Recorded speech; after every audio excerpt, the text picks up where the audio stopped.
দর্শক বন্ধুরা, ৬টি ডট দিয়ে যেভাবে ময়ূর আঁকতে হয় সেটি আজকে আপনাদের দেখাচ্ছি। প্রথমে ডটগুলো এভাবে যোগ করে নেবেন।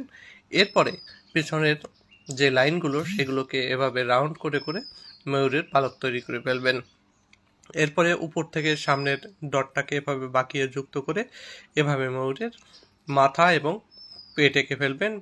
ডানা এঁকে দিয়ে ঠোঁট এঁকে দিবেন, চোখ এঁকে দিবেন। এরপরে মাথায় দিয়ে দিবেন ঝুঁটি।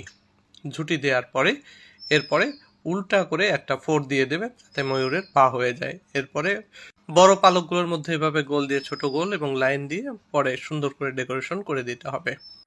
এরপর পা কমপ্লিট করতে হবে। পায়ের ৩টা করে নখ এভাবে দিয়ে দিতে হবে এবং থাইগুলো মোটা করে দিতে হবে এবং ডানায় লাইন দিয়ে দিতে হবে এবং পরে সুন্দর করে নীল, সবুজ, হলুদ রং এবং কমলা রং দিয়ে সুন্দর করে রং করে দিতে হবে।